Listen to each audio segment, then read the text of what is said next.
my channel. Thank you so much for being here. And if you're new here, hello. My name is Ashley. I run things here at Oh Crow Gal, and I'm back for part 3. I'm back for what is the deal with me spitting lately? Like, I feel like in so many videos lately, I am just spitting everywhere. I am back for part 3 of my Q&A. I posted a video a while back. That was a giveaway. That giveaway is closed, but in order to enter the giveaway, you had to post a comment that was a question that I would answer in a future Q&A. This is part 3. I will throw part 1 and 2 up in the cards as well as down in the description box. And yeah, let's go ahead and just that was the quickest intro I think I've ever done. Let's go ahead and jump right in. I will tell you what I'm drinking. I have a Kirkland brand grapefruit sparkling water, and hello, it's a Tipsy Q&A. So I also have a wild berry Truly. Not my favorite. Totally just slurped. I'm just like spitting, slurping, just being my real true self today, I guess. It's not my favorite. It is a little medicine-y, if you will. It's not terrible. It's like doesn't make it so that I don't want to drink it, but there's a reason why I bought the Costco pack, and I have like 4 cans left, and the wild berry is one of them. I recently tried White Claw. I had never had the White Claw spiked sparkling waters before, and oh man, I like them a lot better than the Trulies. The Trulies are good, but I feel like in comparison to the White Claw, they taste a lot more artificial. So I think my next Costco run, I'm gonna pick up some White Claws. Anyway, speaking of alcohol, the first question I'm gonna answer today is about rosé. So let's just go ahead and do the dang thing. So I usually have a glass of wine or some type of alcoholic beverage. I usually have one every night. It's just my way to unwind from the day.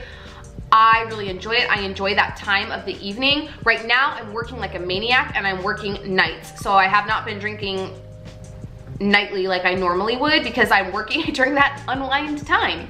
But what I will say about stalling and gaining, I don't find that it stalls me or that I gain, but I definitely will lose weight, will lose more weight, and I will lose it quicker if I swap out the rosé or Sauvignon Blanc or Bubbles for a vodka or tequila soda, which makes sense, right? Insert your favorite liquor here plus sparkling water. That beverage combination is 0 carbs. So it would make sense that if I'm swapping out, a 4 carb, 140 calorie glass of wine for something that's like 65 calories and 0 carbs, and that's something I'm doing nightly, maybe every other night, it makes sense. So I would say, like, if you're an alcohol person, you enjoy an alcoholic beverage every night or every now and then, try swapping it for something that's lower carb, like a White Claw or a Truly, or making your own at home. I personally like to buy the Costco size liquor because price-wise, it just is so much more economical. And I bought a thing of tequila, and I have had it for like 2 months probably. And it's not even, I'm not even a quarter of the way through it. So that's just a little tip. Again, I don't find that it stalls me, but I can definitely see where where it would stall someone, and that could be really frustrating. My silly little gang says, wondering what your go-to keto snacks are. Thanks for the giveaway, loved this haul. My go-to keto snacks, I would say, they frequently change. I would say currently I'm really into peanuts, peanut butter, olives, and I'm doing this like salami with goat cheese thing that is just amazing. It tastes fancy. I really like it. So for right now, those are my go-tos, but they definitely change. All right, N. Ivy says she has a couple questions, and I don't know, I don't think I've answered any of these. If you could only eat one keto food for the rest of your life, what would it be? One keto food for the rest of my life. I would probably say like fathead pizza, like keto pizza, because I feel like you could, I'm taking this like very literally, like rest of my life. I feel like you could change it up when it came to like toppings and stuff like that. You could make it like super protein loaded. You could make it super veggie loaded. So I would say that. Favorite keto meal to cook?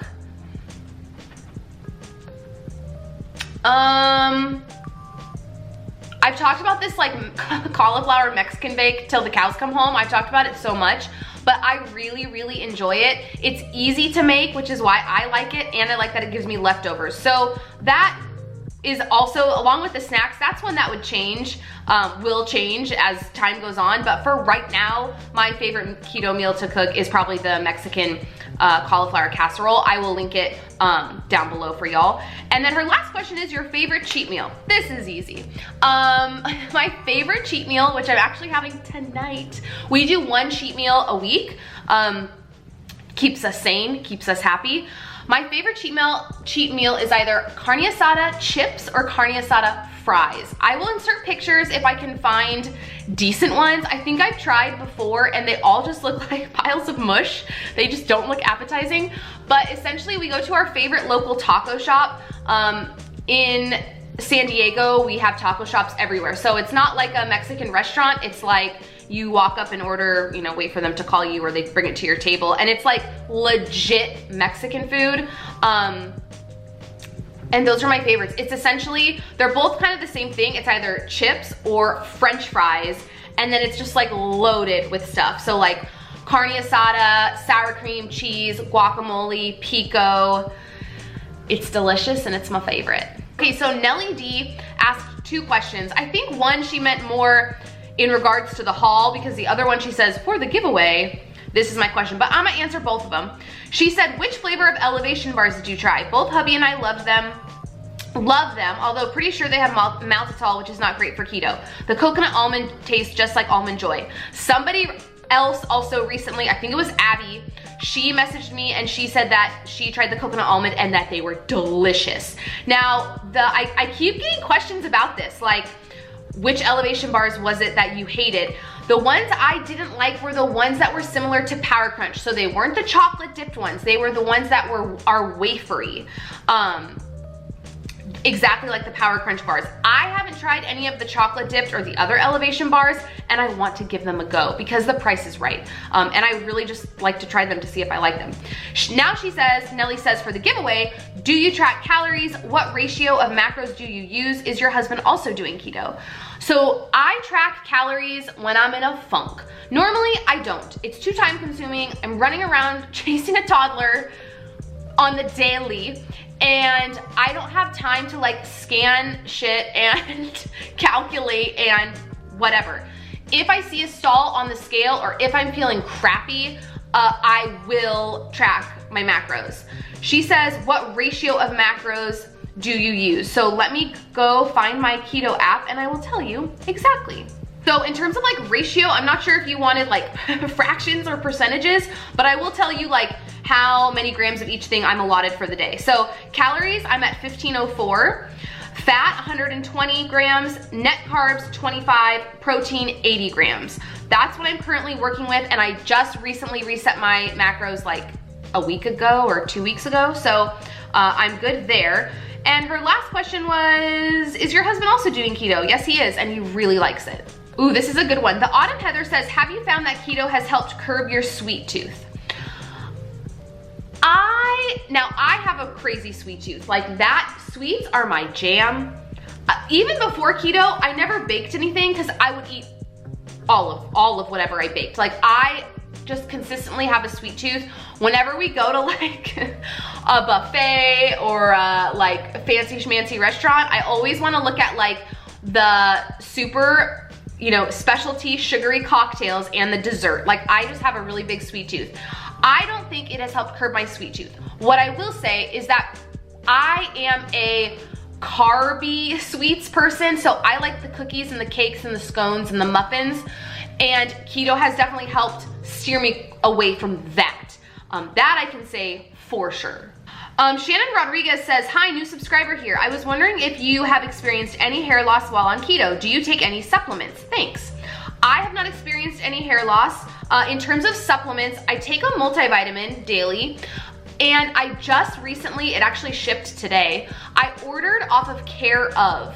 They are a website where you essentially like take a quiz and they like curate vitamins for you. They come in little packs. You get like a 30-day supply of a certain amount of vitamins. So I'm going to start taking those once they come, and I'm really, really excited. The supplements and vitamins that they offer are different than things that are in a multivitamin. Some are the same. I think they said I should take a vitamin D, and that's the only one that's also in my multivitamin. There are a few others that I'm gonna be taking to help with memory and energy and that midday slump and things like that, and I'm really excited. I'm not gonna make it a series on my channel, but I'm definitely gonna let you guys know, like, I'm gonna be taking it every single day, and I will let you know if I see a difference. Jasmine says, have you had any negative responses when you tell people that you're doing the keto diet / lifestyle? If yes, how did you or do you respond back? I have not had any negative responses. I have definitely had people who were super skeptical, and you could just tell from their face. Like, I've never had anyone be like, that's a terrible diet, your cholesterol's gonna da-da-da, and you're crazy. But I've had people be like, oh, okay. Like, you can just tell the wheels are turning and they're like not into what you're selling. In terms of responding to it, I've never had to like verbally respond to someone saying something about keto. But what I will say is, I think there's the generic, every body is different. Everyone's different. Keto works for some people and it doesn't work for others. Personally, it works for me. I feel so much better. I'm losing weight. I've had my blood work done and all the boxes are checked. So it's hard to argue with something that is working and is good. You have proof that it's good for your body. So I feel like if anyone else comes into that, hits that wall of somebody being super negative about it, everyone is different. Different diets work for different people, period, done. Sherry says, what is your go-to dessert type snack? Okay, dessert type snack. For me, that would normally be like a fat bomb, because to me that's like a snack, but I always make sweet fat bombs. I've made like Rocky Road fat bombs. I've done the like Nutter Butter ones. I've done a cheesecake one. Those are like sweet, but also tick the box of being a snack because it really helps with your macros. But if you wanna know like my favorite keto dessert, I'm not a big baker. I've tried to make keto peanut butter cookies once and they turned out terrible. So I really like the Smart Sweets. I know those are kind of controversial in the keto community. There's something with like I read an article about it. It's something with the fiber that they use, that it actually is proven to like turn into sugar, something like that. I will link the article down below if I can find it. I'm all about the Smart Sweets and I'm all about the Lily's chocolate. I really haven't tried any other like keto desserts. Those are the ones I go to and those are the ones that I love. Abby says, how do you limit your sodium and salt intake? I find that most of the keto foods I eat are loaded with salt. That's a great question, Abby. If anyone wants to help me with that, please leave me a comment down below. I don't. I do agree. I feel like a lot of the things that we eat on keto are like salt laden, but I don't track that. Maybe I should, but I don't. I cannot for the life of me remember if I've already answered this. Abby says, do you have a favorite cookbook for keto? I just use Pinterest, but I love cookbooks. I'm not sure what are good keto cookbooks. I really enjoy the Keto Connect cookbook. I also have the Maria Emmerich Keto Comfort Foods. That cookbook is definitely very labor intensive. Like, you'll be hard pressed to find a recipe that you can whip up in a flash, but I've made many a thing out of that cookbook and it is fabulous. I also have the cookbook Wicked Keto, and I find, in kind of comparison to the Keto Comfort Foods cookbook, the Wicked Keto, there's a lot of simple recipes. There's a really good coffee shake in that one. There's a lot of good breakfast ideas. So those are the ones that I kind of reach for, but I'm definitely on the hunt. I've been saying for months, I wanna get the Southern Keto Cookbook. I wanna get that. Apparently the Pioneer Woman is coming out with a keto cookbook. Yes, please, would like to pick that up. But those are the ones that I like currently work out of. Angela says, how would you go about breaking a stall? I haven't answered this question directly, but I kind of answered it in my wine and my macros questions. Track your macros. Number one, if you're not intermittent fasting, intermittent fast. Number two, track your macros. I guarantee you will break a stall. I started intermittent fasting. I hated it. I hated intermittent fasting. I couldn't eat, do you like how I see? I couldn't even get the sentence out because I the hate just all came back to me. I used to hate it. And I tried it because the number on the scale was not moving. I started intermittent fasting, grew to love it. I tracked when I started intermittent fasting, and that completely broke my stall. That's my number one tip. Low Carb Valerie says, do you have any other hobbies besides YouTube? I love your channel. Well, YouTube is like, I know you said besides YouTube, but YouTube is definitely like my main hobby. I love it, but it's very time consuming to the point where I don't have a lot of other time to pick up other hobbies. I like doing kind of, I feel like my hobbies are what I do every day. I love hanging out with Daisy. I love, I don't do this every day, but I love traveling. I love traveling. Even if it's just like we're going to Palm Springs or we're driving to Vegas. Like I just love going on staycations. I enjoy hanging out with my friends. One thing that is a hobby of mine is I love to cook. I really enjoy cooking. It was like right before I got pregnant with Daisy, I actually started a like food blog, a cooking blog where I would post recipes and pictures and blog, you know, obviously like a blog post to go with them and stuff like that. And I loved it. I loved doing it. But then I got pregnant and my first like, not the whole first trimester, but a lot of it, I was super nauseous. There was no way I could like, you know, take pictures, really pretty pictures of what I was doing and post. So the blog kind of like went to the wayside, fell to the wayside during that time. But I still just love to cook, which is also why I'm really going to be trying in the next couple months to be putting out more like meal prep videos, more recipe videos for you guys, because it's something that I really enjoy too, and I want to share that. Melissa says, okay, question, would you ever consider a vacation to Florida? I would love to hang out with you and your family. Also those elevation bars, my favorite is the caramel one. She asked another question, but I have already answered it. Yeah, I would totally consider a vacation to Florida. We've been to Florida twice. Once was like for a legit vacation. Once was because we were going on a cruise and it was like going out of Florida. But yeah, for sure. We've only been to Disney World once, and that was like 10 years ago. I would love to go again and bring Daisy. I just think there's a lot to do at Disneyland. She loved Disneyland, but Disney World is like, whoa. All right, so Randy asks a couple of questions I've already answered, but one of them that I haven't is, were you on keto when you were pregnant with Daisy? No, I was not. I had no idea what keto was when I was pregnant with Daisy. And let me tell you, you best believe when I was pregnant, I was eating any and all carbs. My main craving when I was pregnant with her was like breakfast carbs. I wanted muffins and scones and pastries and danishes and all of that goodness.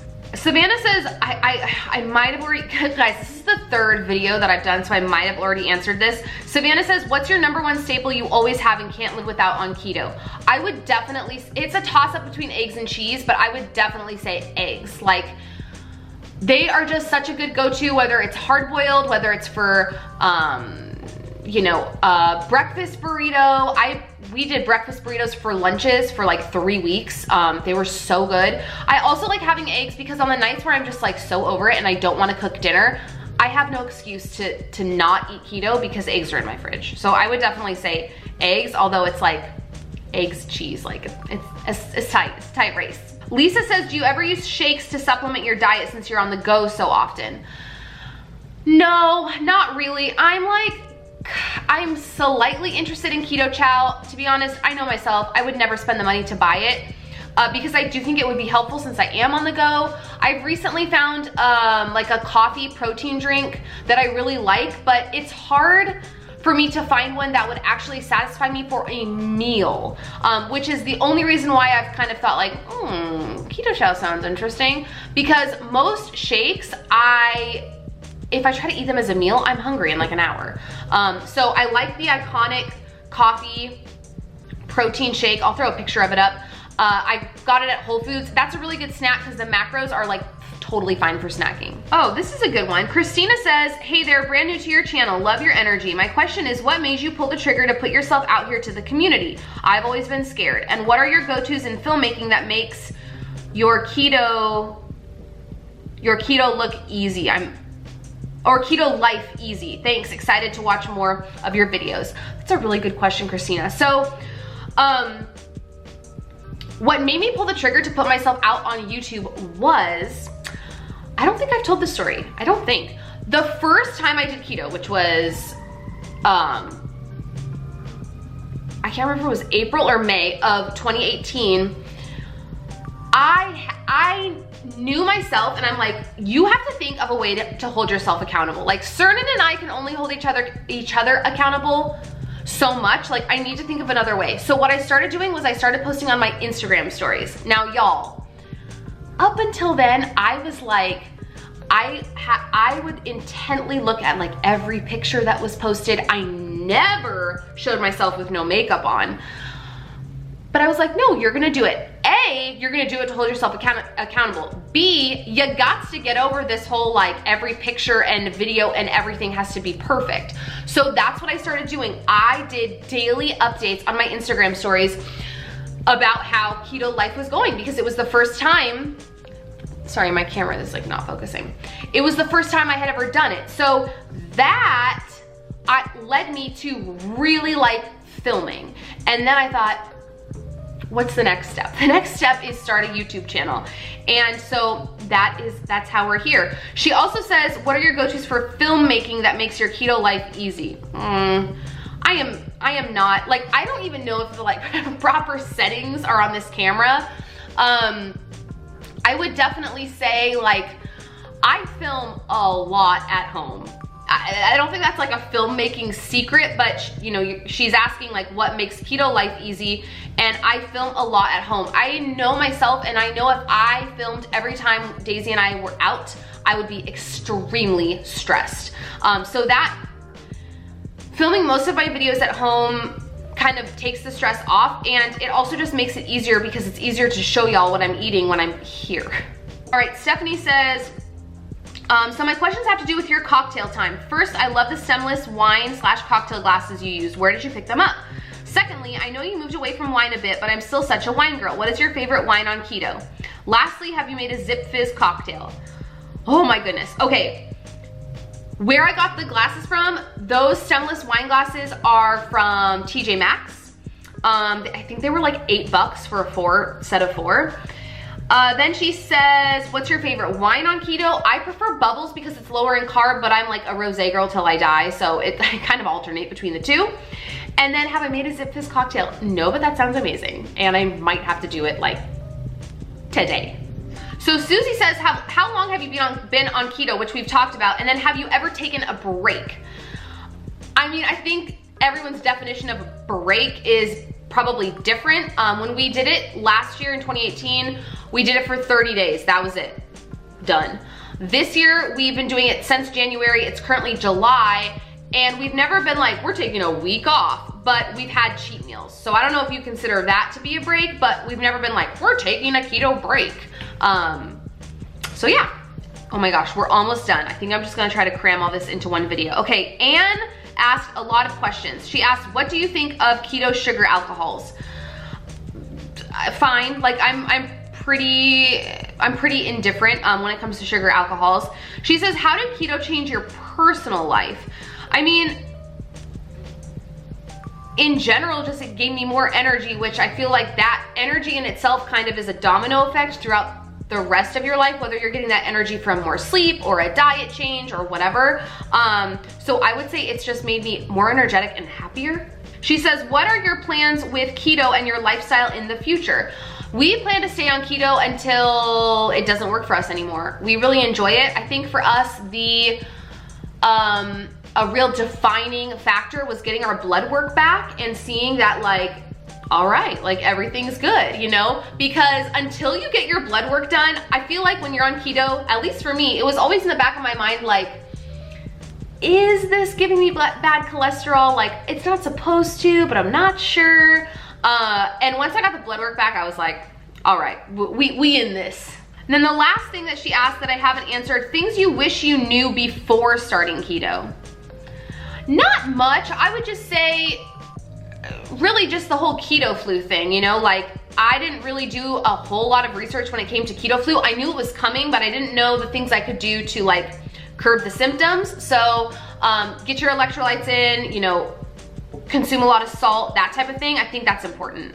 Jeanette says, hi there, personal but curious, since you are a frugal-minded person plus a stay-at-home mom, is your family living debt-free? Have a great day. We're almost living debt-free. The only debt that we pay are Cernan's student loans. That's it.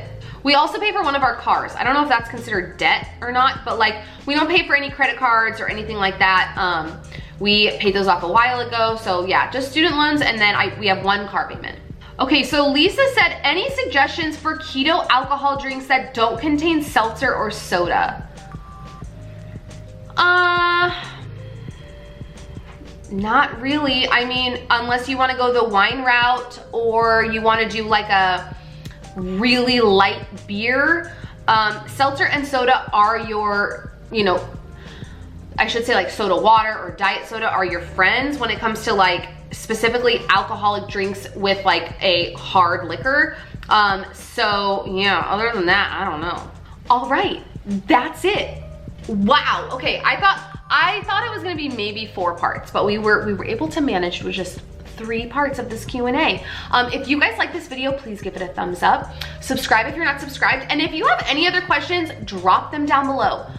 Like I always say, I am in that comment section like nobody's business before I go to bed at night, after I post a video, and usually into the next day. I sit with my laptop and I respond to ones that need responding. I like everyone's comment. I read everyone's comments. Even if I just give your comment a heart, don't think I'm just like going down the line. Like, I'm reading everyone. So if y'all have any more questions or anything, leave that below. Another thing I just thought of. People have been, oh my God, that sounds very like influencer-y. Like, people have been asking me. A handful of people, I mean like 5 or 6 people have commented about like Cernan doing a Q&A. Do I have any other videos with Cernan? Things like that. We did like a couples Q&A a while back. I think it's like 10 or 11 months old, but I'm gonna throw it up in the cards because people have been asking. And so I'll put it in the cards and in the description box if you're like jonesing for some more Q&A action, some more questions, and you want to see another face other than my own, head on over there. And yeah, I will go ahead and catch y'all in my next one. Bye, friends.